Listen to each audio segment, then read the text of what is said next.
it chapter by chapter, one bite at a time. So many adventures and mountains we can climb. Take it word for word, line by line, one bite at a time.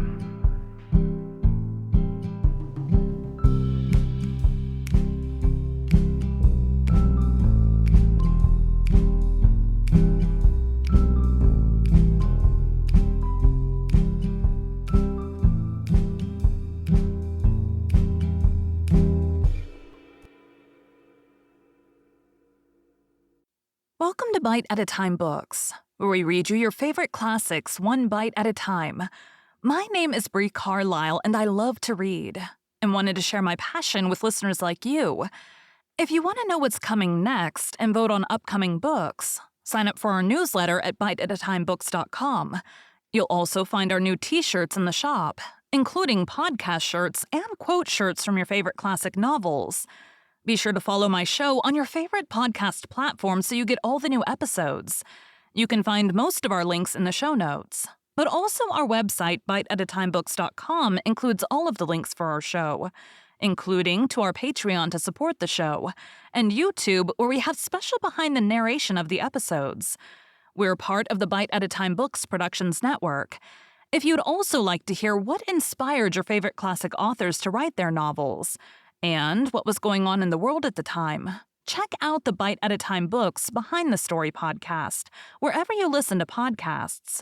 Please note, while we try to keep the text as close to the original as possible, some words have been changed to honor the marginalized communities who've identified the words as harmful, and to stay in alignment with Bite at a Time Books' brand values. Today we'll be continuing Adventures of Huckleberry Finn by Mark Twain. Chapter 7. Get up. What you 'bout? I opened my eyes and looked around, trying to make out where I was. It was after sunup and I'd been sound asleep.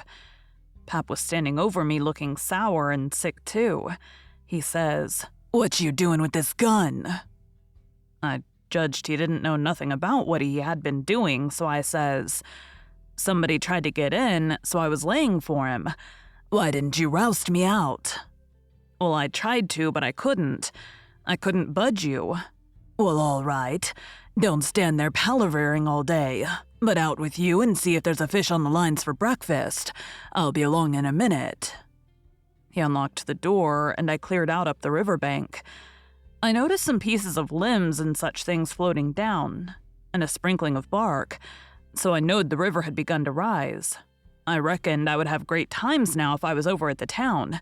The June rise used to be always luck for me, because as soon as that rise begins, here comes cordwood floating down, and pieces of log rafts, sometimes a dozen logs together, so all you have to do is catch them and sell them to the wood yards and sawmill. I went along up the bank with one eye out for Pap and the other one out for what the rise might fetch along. Well, all at once, here comes a canoe. Just a beauty, too, about 13 or 14 foot long, riding high like a duck.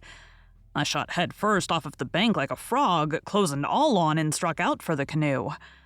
I just expected there'd be somebody laying down in it, because people often done that to fool folks, and when a chap had pulled a skiff out, most to it they'd raise up and laugh at him.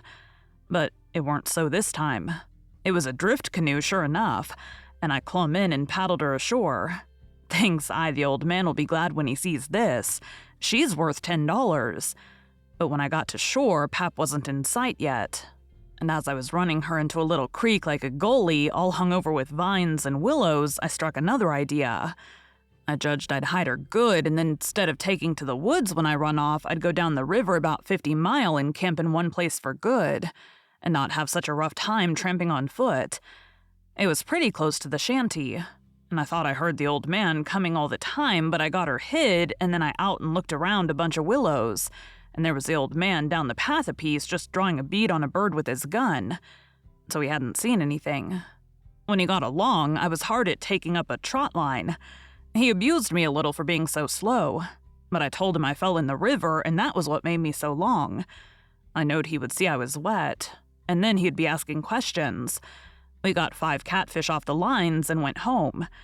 While we laid off after breakfast to sleep up, both of us being about wore out, I got to thinking that if I could fix up some way to keep Pap and the widow from trying to follow me, it would be a certainer thing than trusting to luck to get far enough off before they missed me. You see, all kinds of things might happen. Well, I didn't see no way for a while, but by and by Pap raised up a minute to drink another barrel of water, and he says, "Another time a man comes a-prowling round here, you roust me. You hear? That man weren't here for no good. I'd 'a' shot him. Next time you roust me out, you hear?" Then he dropped down and went to sleep again. But what he had been saying gave me the very idea I wanted. I says to myself, I can fix it now so nobody won't think of following me. About 12 o'clock, we turned out and went along up the bank. The river was coming up pretty fast and lots of driftwood going by on the rise. By and by, along comes part of a log raft, 9 logs fast together. We went out with the skiff and towed it ashore. Then we had dinner. Anybody but Pap would have waited and seen the day through so as to catch more stuff. But that weren't Pap's style. 9 logs was enough for one time. He must shove right over to town and sell. So he locked me in and took the skiff and started off towing the raft about 3:30. I judged he wouldn't come back that night. I waited till I reckoned he had got a good start. Then I out with my saw and went to work on that log again. Before he was the other side of the river, I was out of the hole. Him and his raft was just a speck on the water away off yonder. I took the sack of cornmeal and took it to where the canoe was hid and shoved the vines and branches apart and put it in. Then I done the same with the side of bacon. Then the whiskey jug. I took all the coffee and sugar there was and all the ammunition. I took the wadding. I took the bucket and gourd. I took a dipper and a tin cup and my old saw and 2 blankets and the skillet and the coffee pot. I took fish lines and matches and other things. Everything that was worth a cent. I cleaned out the place. I wanted an axe, but there wasn't any. Only the one out of the wood pile. And I knowed why I was going to leave that. I fetched out the gun, and now I was done. I had wore the ground a good deal crawling out of the hole and dragging out so many things. So I fixed that as good as I could from the outside by scattering dust on the place, which covered up the smoothness and the sawdust. Then I fixed the piece of log back into its place and put 2 rocks under it and one against it to hold it there, for it was bent up at that place and didn't quite touch the ground. If you stood 4 or 5 foot away and didn't know it was sawed, you wouldn't never notice it. And besides, this was the back of the cabin, and it weren't likely anybody would go fooling around there. It was all grass clear to the canoe, so I hadn't left a track. I followed around to see. I stood on the bank and looked out over the river. All safe. So I took the gun and went up a piece into the woods and was hunting around for some birds when I seen a wild pig. Hogs soon went wild in them bottoms after they'd got away from the prairie farms. I shot this fellow and took him into camp. I took the axe and smashed in the door. I beat it and hacked it considerable of doing it. I fetched the pig in and took him back nearly to the table and hacked into his throat with the axe and laid him down on the ground to bleed. I say ground because it was ground. Hard packed and no boards. Well, next, I took an old sack and put a lot of big rocks in it, all I could drag, and I started it from the pig and dragged it to the door and through the woods down to the river and dumped it in, and down it sunk out of sight. You could easy see that something had been dragged over the ground. I did wish Tom Sawyer was there. I knowed he would take an interest in this kind of business and throw in the fancy touches. Nobody could spread himself like Tom Sawyer in such a thing as that. Well, last I pulled out some of my hair and blooded the axe good and stuck it on the backside and slung the axe in the corner. Then I took up the pig and held him to my breast with my jacket so he couldn't drip, till I got a good piece below the house and then dumped him into the river. Now I thought of something else. So I went and got the bag of meal and my old saw out of the canoe and fetched them to the house. I took the bag where it used to stand and ripped a hole in the bottom of it with the saw, for there weren't no knives and forks on the place. Pap done everything with his clasp knife about the cooking. Then I carried the sack about 100 yards across the grass and through the willows east of the house to a shallow lake that was 5 miles wide and full of rushes. And ducks, too, you might say, in the season. There was a slough or a creek leading out of it on the other side that went miles away. I don't know where, but it didn't go to the river. The mule sifted out and made a little track all the way to the lake. I dropped Pap's whetstone there, too, so as to look like it had been done by accident. Then I tied up the rip in the meal sack with a string so it wouldn't leak no more, and took it and my saw to the canoe again. It was about dark now, so I dropped the canoe down the river under some willows that hung over the bank and waited for the moon to rise. I made fast to a willow, then I took a bite to eat, and by laid down in the canoe to smoke a pipe and lay out a plan. I says to myself, they'll follow the track of that sack full of rocks to the shore and then drag the river for me. And they'll follow that mule track to the lake and go browsing down the creek that leads out of it to find the robbers that killed me and took the things. They won't ever hunt the river for anything but my dead carcass.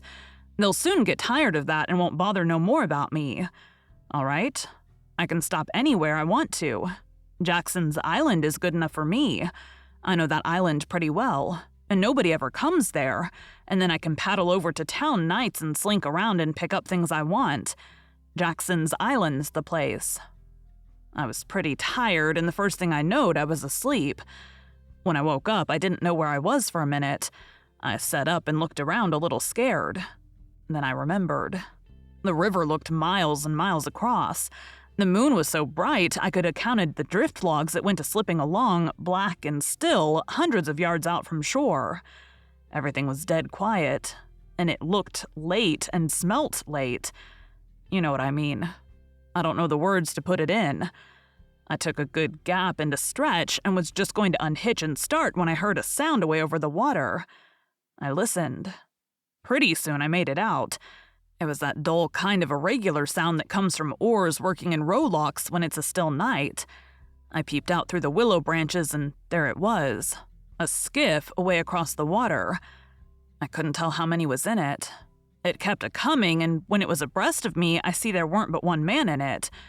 Thinks I, maybe it's Pap, though I weren't expecting him. He dropped below me with the current, and by he came a-swinging up shore in the easy water, and he went by so close I could have reached out the gun and touched him. Well, it was Pap sure enough, and sober too by the way he laid his oars. I didn't lose no time. The next minute I was a-spinning downstream soft but quick in the shade of the bank. I made 2.5 miles and then struck out 1/4 mile or more towards the middle of the river, because pretty soon I'd be passing the ferry landing, and people might see me and hail me. I got out amongst the driftwood, and then laid down in the bottom of the canoe and let her float. I laid there, and had a good rest and a smoke out of my pipe looking away into the sky. Not a cloud in it. The sky looks ever so deep when you lay down on your back in the moonshine. I never knowed it before. And how far a body can hear on the water such nights. I heard people talking on the ferry landing. I heard what they said, too. Every word of it. One man said it was getting towards the long days and the short nights now. The other one said this weren't one of the short ones, he reckoned. And then they laughed. And he said it over and over again, and they laughed again. Then they waked up another fellow and told him and laughed, but he didn't laugh.